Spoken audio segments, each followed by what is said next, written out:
I think I've cracked the code. I've cracked the code after over 3.5 years of doing e-commerce, Amazon FBA.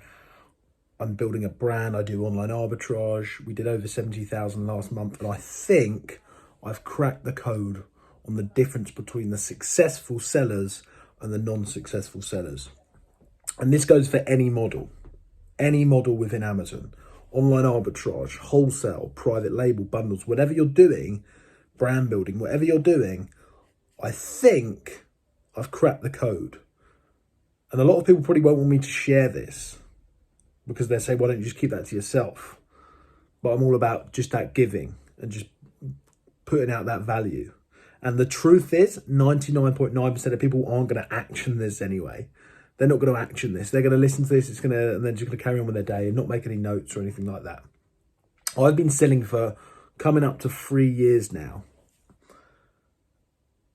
And I think with all the people that I know in the industry as well that do multiple 7 figures and have sold brands for millions and do 8 figures, 9 figures, acquaintances, friends, mentors, and from my personal experience, I'm sure this is why some succeed and some fail. And it's this: having the patience and the abilities to consistently put in the effort, wait for it, into them small minor details that most people that are trying to make a quick buck ignore. That's the difference. Most people are rushing this game, whether they're doing online arbitrage, wholesale, private label, unique bundles, whatever they're doing, brand deals, whatever they're doing, they rush. And they're so eager to make that next sale, the next thing, because they're scared of competition. They have their doubts that Amazon selling isn't a proper business. Whatever thought is going through their head, they don't want to put in that extra into the small details. But when I look at my friends, my acquaintances, and my personal success that is ever growing, by the way, on a monthly basis, we're growing it. And I'm learning so much. I never claim to be an expert, but we're growing so much. But the people that I look at, and I can only relate this to my personal experience and the people that I know, they're the people that put the details into the small bits, the small details, and consistently put effort into doing 1% more than other people are the ones that succeed. Let me give you an example. I'm about to launch high-end products for my brand. High-end products. And I said in the UK, by the way, for my brand. I'm about to launch high-end products. 40, 50, 60, 70, maybe £150 products. And it's a completely different demographic. It's a completely different target audience that these are going to be sold to as opposed to my current brand. The current products that I sell that are around 15, 20, £25 mark that I do at the moment. This requires significant effort. I've already spent 2 or 3 months of doing prior research and doing meetings with new suppliers for luxury packaging, for luxury products that I'm going to use to launch these products, right? Finding new suppliers, new manufacturers.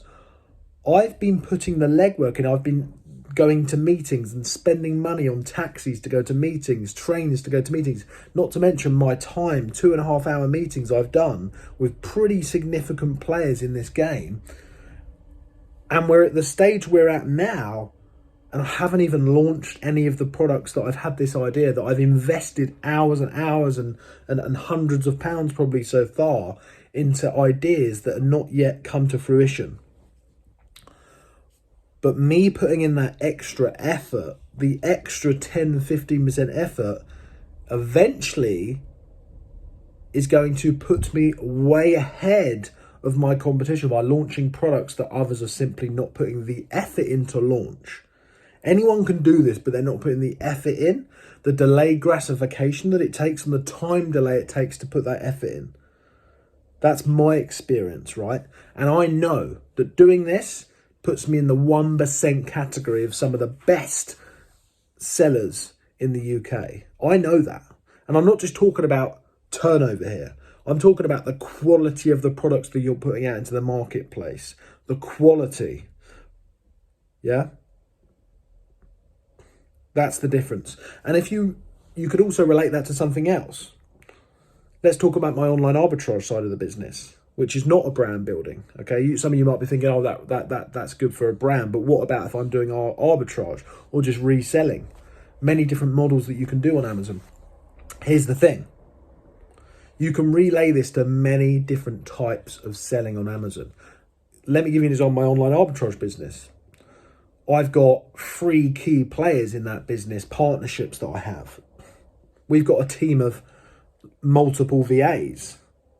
We've just hired an additional purchasing manager, so now we have 2 instead of 1. When we didn't need to, we got them so that the workload was off, so that they were more relaxed, which meant that they were spending more of their time.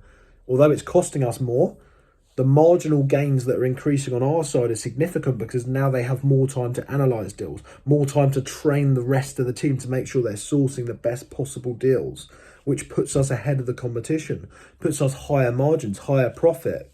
Yeah. We have weekly meetings, me and the key players in this. And we plan the vision of the business, constantly disrupting, constantly staying ahead of our competition. We're working on ways that we can improve and launch our own products on top of other products, you know, and expand the team out.